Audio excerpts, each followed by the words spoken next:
Hi, I am Ravi from the almighty classes of English. और मैं फिर से एक नए वीडियो के साथ आ गया हूँ। और इस वीडियो में मैं 5 चैप्टर्स को मिलाकर 5 पोएम्स को मिलाकर मैंने इसमें ऑब्जेक्टिव तैयार किया है, और जिसमें टोटल 30 ऑब्जेक्टिव्स है। तो इस ऑब्जेक्टिव्स को आप समझे, है ना, और इससे आप सीखे जो आपके एग्ज़ाम के लिए हेल्पफुल है। तो पहला जो ऑब्जेक्टिव आप देख रहे हो, यहाँ पे लिखा हुआ है, the poet in sweetest love I do not go is. बोलता है ये जो कवि हैं, कहाँ पे, कौन सा कविता में, sweetest love I do not go कविता में जो कवि हैं वो क्या है। तो अपने प्रेमिका से क्या है, क्या थके हुए हैं, क्या एंग्री है मतलब गुस्सा है, क्या सैड है, क्या प्लीज्ड है, प्लीज्ड मतलब खुश। तो बोलिए, तो वो अपने प्रेमिका से क्या है, उदास है, अपने प्रेमिका के कारण उदास है, मतलब क्या, सैड है, ठीक है ना। तो the poet in sweetest love I do not go is sad for his beloved. उम्मीद है ये आपको समझ आ रहा होगा। अक्सर लोग इसमें टायर्ड मार देते हैं, मतलब थके हुए हैं, ऐसा नहीं है, वो सैड है, उदास है। 2 नंबर का देखते हैं, लिखा है, the line NOR in the hope.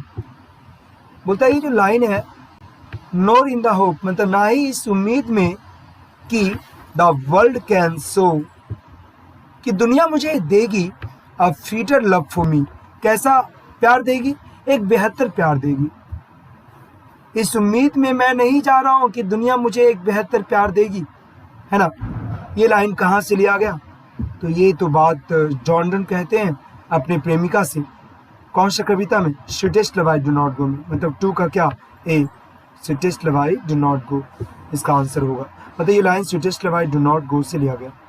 3 का समझते हैं, who among the following participated. बोलता है निम्नलिखित में से कौन है जो कि पार्टिसिपेट किए, हिस्सा लिए इन 2 नेवल एक्सपीडिशन। नेवल का मतलब यहाँ पे नौसेना या समुद्री, और एक्सपीडिशन मतलब क्या, अभियान, मतलब 2 समुद्री या नौसेना अभियान में भाग लिए। कौन है वो जो 2 गो नौसेना या समुद्री अभियान में भाग लिए, तो वो हैं जॉन डन। वो कौन है, जॉन डन, ठीक है। 3 का सी। अब हम लोग इससे आगे देखते हैं 4 नंबर का, ठीक है, John Donne accepted ordination. John Donne स्वीकार किए, क्या स्वीकार किए, ऑर्डिनेशन। ऑर्डिनेशन का मतलब दीक्षा, मतलब पुरोहित या पादरी बनने के लिए जो चर्च में, जैसे आपका मंदिर में पंडित होते हो और मस्जिद में मौलाना होते हैं, उसी प्रकार चर्च में जो होते हैं वो फादर होते हैं, पुरोहित होते हैं। तो पुरोहित या फादर बनने के लिए ऑर्डिनेशन स्वीकार करना पड़ता है, मतलब क्या, दीक्षा। तो जॉन डन दीक्षा स्वीकार किए, कौन सा चर्च में, कौन सा चर्च में, तो वो है एंजेलिकन चर्च। कौन सा चर्च, एंजेलिकन चर्च, मतलब 4 का क्या, 4 का सी, 4 का सी। हम लोग 5 नंबर का देखेंगे, नोरा लोस्ट आर रिकॉल। ना ही लोस्ट आर मतलब बीते हुए समय को, यहाँ पे आर मतलब तो घंटा होता है, लेकिन यहाँ पे समय, ना ही बीते हुए समय को वापस लाया जा सकता, बट कम बैड चांस, लेकिन कैसा समय आ जाता है, बुरा समय आ जाता है। ऐसे चांस मतलब मौका होता है, लेकिन यहाँ समय के लिए आया, है ना। बीते हुए समय को ना ही वापस लाया जा सकता, लेकिन बुरा समय आ जाता है ना। ये लाइन कहाँ से लिया गया, sweetest love I do not go से, sweetest love I do not go से। तो 5 का बी, है ना। इससे आगे हम लोग देखेंगे, 5 से आगे हम लोग 6 नंबर का देखेंगे। 6 नंबर में क्या है, लिखा है, यस्टरडे नो यस्टरनाइट। यस्टरडे मतलब बीता हुआ कल, तो यहाँ पे डे के जगह क्या यूज किया, नाइट मतलब बीता हुआ रात। कल रात सूरज वेंट हेंस, कल रात सूरज यहाँ से चला गया, कल रात सूरज यहाँ से क्या हो गया, चला गया। एंड एट और फिर, इज मतलब है, हेयर मतलब यहाँ, और फिर यहाँ है, कब है, कल रात सूरज यहाँ से चला गया और फिर यहाँ है, कब है, टुडे मतलब क्या, आज। कल रात सूरज यहाँ से चला गया मतलब डूब गया, और फिर देखो आज यही है, मतलब सूरज रोज डूबता है शाम को, तो फिर से सुबह उग जाता है ना। तो यहाँ पे टुडे। 6 का सी। 7 नंबर का समझते हैं, let not thy divining heart. अपने निष्पाप हृदय को क्या नहीं करने दो, फॉर थिंक मी एनी इल, मेरे बारे में कुछ इल का मतलब यहाँ बीमार नहीं, बुरा, और फॉर थिंक का मतलब पूर्व चिंतन करना, अपने निष्पाप हृदय को मेरे बारे में पूर्व चिंतन नहीं करने दो। ऐसा जॉन डन बोल रहे हैं, है ना। कौन सा कविता में? Sweetest love I do not go में। किससे बोल रहे हैं? अपने प्रेमिका से। तो इसका आंसर क्या होगा? सी, 7 का सी, जॉन डन, है ना, 7 का सी। 8 का समझते हैं। Who is non, who is non, कौन जाने जाते हैं, एज द चिल्ड्रंस पोएट, मतलब क्या? बच्चों के कवि के नाम से। बच्चों के कवि के नाम से कौन जाने जाते हैं? तो वो है वाल्ट विटमैन। वो कौन है? Walt Whitman. वाल्ट विटमैन बच्चों के कवि के नाम से जाने जाते हैं, है ना। तो 8 का क्या हो गया? 8 का बी हो गया। हम लोग 9 का देखेंगे। 9 का लिखा है, Walt Whitman began working, Walt Whitman काम करना शुरू किए, वाल्ट विटमैन काम करना शुरू किए एज अ डैश, किस चीज के रूप में? बिफोर हिज 12th बर्थडे, अपना 12वीं जन्मदिवस के पहले क्या चीज के रूप में काम करना शुरू किए? तो मैसन, मैसन मतलब राजमिस्त्री होता है, नर्स परिचारिका, और नर्स जो सेवा देते, टीचर तो आप समझ रहे हैं। कारपेंटर, क्या चीज के रूप में काम करना शुरू किए? तो वो है कारपेंटर, मतलब क्या? बढ़ई के रूप में काम करना शुरू हुए। तो वाल्ट विटमैन 12वीं जन्मदिवस के पहले बढ़ई के रूप में काम करना शुरू किए। तो क्या हो गया? 9 का डी, 9 का डी। तो उम्मीद है आपको ये चीज समझ में आ रहा होगा, है ना। 10 का हम लोग समझते हैं। माई लाइफ्स, मतलब मेरे जीवन का, ये बुक का लाइन यहाँ पे उठाकर मैं लिख दिया हूँ। माई लाइफ्स मतलब मेरे जीवन का, डैश डथ डिके, है ना। ये जो डथ है ना, ये डच के बदले आया है ना। तो मेरे जो जीवन का क्या है जो डिके होने लगता है। डिके का मतलब क्या? डिके का मतलब होता है नष्ट होना, क्षय होना। मेरे क्या चीज़ है जीवन का जो वो क्षय होने लगता है? वो कभी बोलते हैं अपने प्रेमिका से कि जब तुम रोती हो, है ना, तो तुम्हारे रोने से मेरे जीवन का क्या है जो कि नष्ट होने लगता है, क्षय होने लगता है? तो वो है क्या? सॉल होगा, मतलब आत्मा नहीं, स्वेल, ये स्वेल मतलब मिट्टी, ब्लड मतलब खून, वाटर मतलब पानी। तो मेरे जीवन का आत्मा की, मिट्टी की, पानी की, खून, तो मेरे जीवन का खून है जो क्या होने लगता है? नष्ट होने लगता है ना। ऐसा कभी बोलते हैं किसको? अपने प्रेमिका को, मतलब जॉन डन बोलते हैं एंड मोर से, ठीक है ना। तो 10 का क्या हो गया? सी। 11 का आंसर समझते हैं। The age of anxiety, the age of anxiety, ये जो द एज ऑफ एंग्जाइटी है, ये जो कलेक्शन, यह एक कलेक्शन है। कलेक्शन का मतलब संग्रह, है ना। ये कविताओं का संग्रह है। तो ये बोलता है द एज ऑफ एंग्जाइटी, ये जो संग्रह है, मतलब जो कलेक्शन है, ये किसका कलेक्शन है? क्या जॉन किट्स का है? जॉन किट्स जो ऑट टू ऑटम लिखे, W.H. ऑडेन जो कि ना the lips are falling fast लिखे, रूपर्ट ब्रूक जो कि द सोल्जर लिखे, T.S. एलियट मतलब मैकावरी द मिस्ट्री कैट, किसका ये कलेक्शन है? किसके कविता का संग्रह है? तो ये है W.H. Odean, W.H. ऑडेन। मतलब 11 का क्या होगा? 11 का बी होगा, 11 का बी।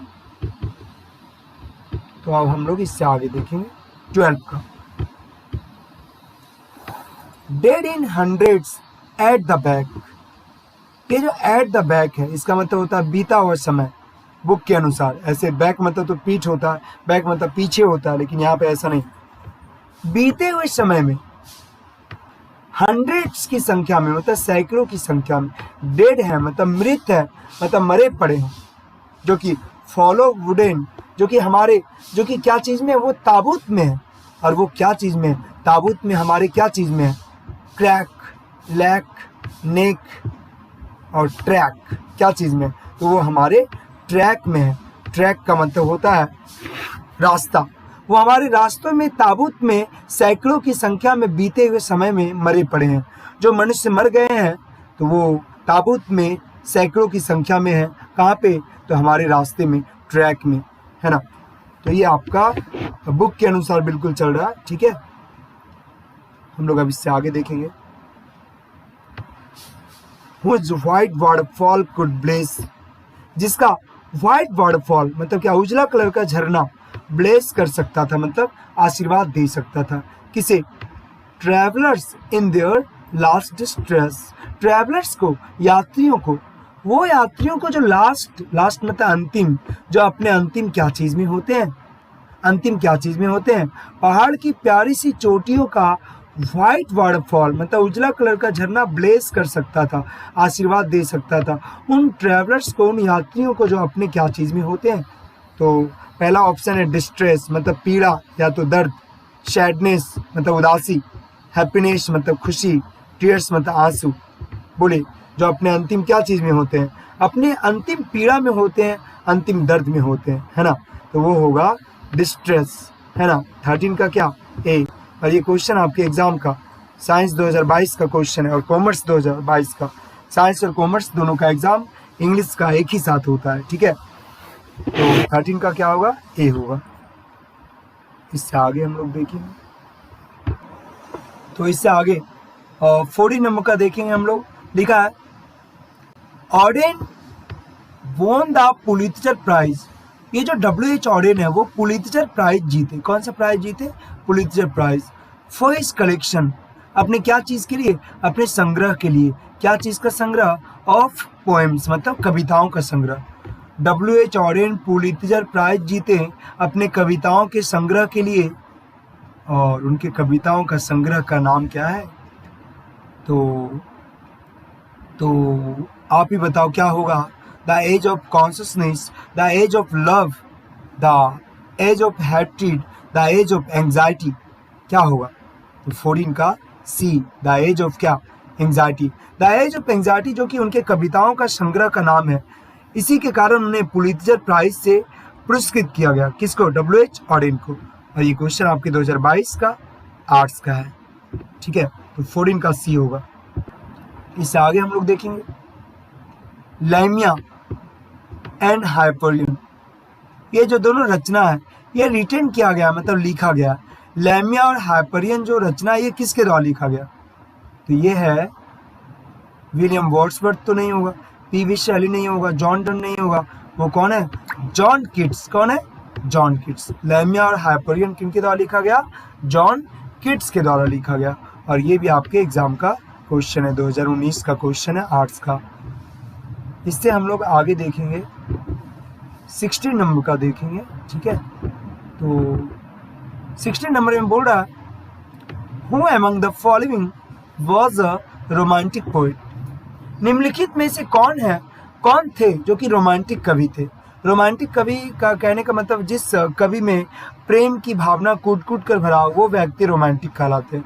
तो रोमांटिक कवि निम्नलिखित में से कौन थे जो रोमांटिक कवि थे, तो वो जॉन किट्स हैं क्या, रूपर्ट ब्रूक हैं, वो T.S. एलियट हैं, W.H. ऑडेन है, बोले कौन होंगे, वो हैं जॉन किट्स। वो कौन है, जॉन किट्स। तो रोमांटिक कवि जो है वो जॉन किट्स हैं, है ना। तो 16 का ए, 16 का ए। 17 का who wrote Hyperion and Endymion, Hyperion और एंडीमियन जो कविता है वो कौन लिखे, हाइपरियन और एंडीमियन कविता वो कौन लिखे।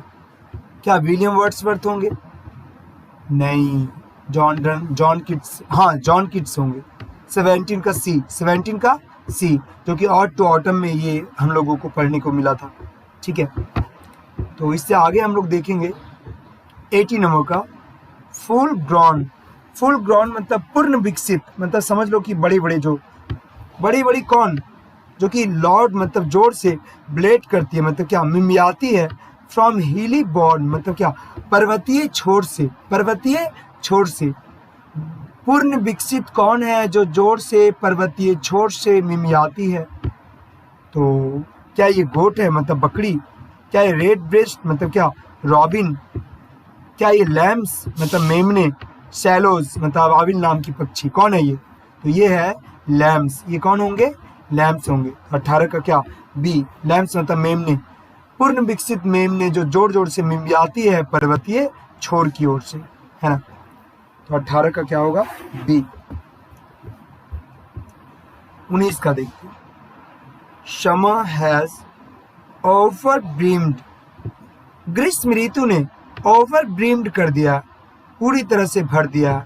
देयर, ये जो देयर आई ये मधुमक्खियों के लिए, मधुमक्खियों के सेल्स को मतलब कोशिका को, मधुमक्खियों की कैसे कोशिका को पूरी तरह से भर दिया है। तो बैड, गुड, ब्लड, क्लैमी। तो क्लैमी कोशिका मतलब क्लैमी का मतलब क्या, क्लैमी का मतलब होता है चिपचिपा।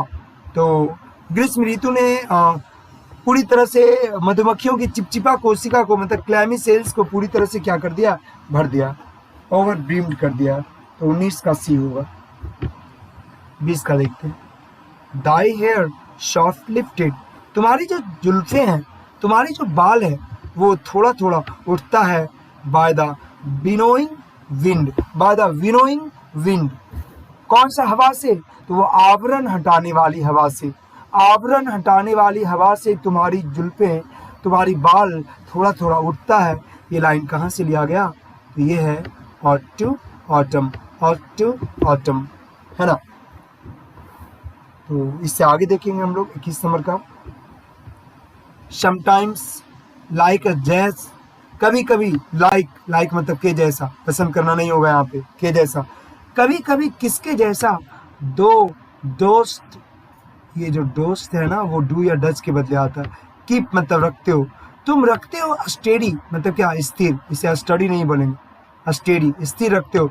दाई लादेन हेड, तो वो जो फलों से लदा हुआ, लादेन मतलब लदा हुआ, जो फलों से लदा हुआ जो वृक्ष है उसे तुम स्टेडी रखते हो, स्थिर रखते हो। कभी कभी किसके जैसा, तो सिंगर के जैसा, म्यूजिक के जैसा, ग्लीनर के जैसा, कि विशल, तो वो है ग्लीनर के जैसा। ग्लीनर का मतलब होता है जमा करने वाला व्यक्ति के जैसा। तो कभी कभी तुम जमा करने वाला व्यक्ति के जैसा तुम क्या करते हो, फलों से लदा हुआ जो वृक्ष है उसे तुम स्थिर रखते हो, मतलब फल को गिरने नहीं देते हो, स्थिर रखते हो। तो 21 का सी, 21 का क्या हो गया, सी हो गया। अब हम लोग 22 का समझते हैं। Who wrote on indolence and on मेलनकली, है ना। ऑन इंडोलेंस और ऑन मेलनकली जो है ये कौन लिखा है, ये सब चीज़ें हमें ऑट टू ऑटम में जानने को मिलता है, ठीक है। तो ऑन इंडोलेंस और दूसरा ऑन मेलनकली कौन लिखा, तो वो है ऑट टू ऑटम में इसका चर्चा हुआ, मतलब ऑट टू ऑटम कौन लिखा, जॉन किट्स, तो जॉन किट्स ने लिखा ऑन इंडोलेंस और ऑन मेलनकली, ठीक है ना। 22 का ए। 23 का conspiring with him how to load and bless, उसके साथ षड्यंत्र रच रहा है, मतलब क्या, ऑटम सूरज के साथ, क्योंकि ये दोनों एक दूसरे का मतलब क्या घनिष्ठ जिगरी दोस्त है। तो ये दोनों क्या कर रहे हैं, षड्यंत्र रच रहे हैं, लोड करने का मतलब लादने का, और आशीर्वाद देने का, किसको, फलों को, मतलब वृक्ष को फलों से, या जो फलों की लताएं हैं उसे फलों से क्या कर देना, लाद देना, और उसे ब्लेस करना मतलब आशीर्वाद देना है।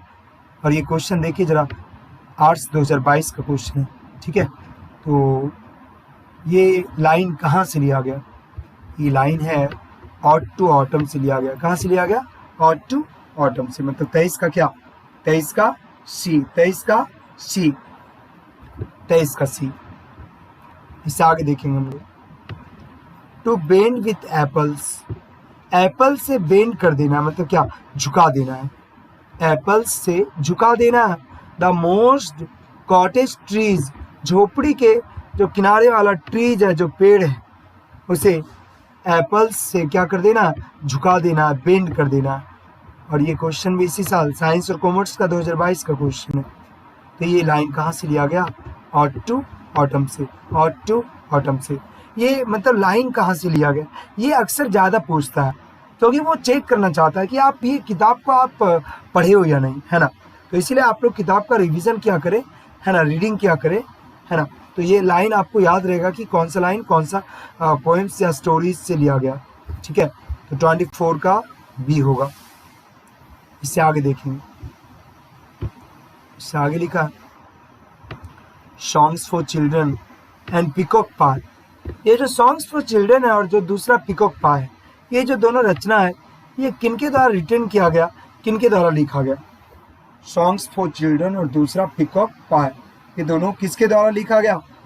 तो W.H. Auden, John Keats, W. Yeats, Walter de la Mare. तो देखिए सॉन्ग्स फॉर चिल्ड्रन और जो पीकॉक पा इसका चर्चा हुआ एन एपिटाफ में, और एन एपिटाफ कौन लिखा? तो वो है वाल्टर डिलामेयर, है ना। तो 25 का क्या होगा?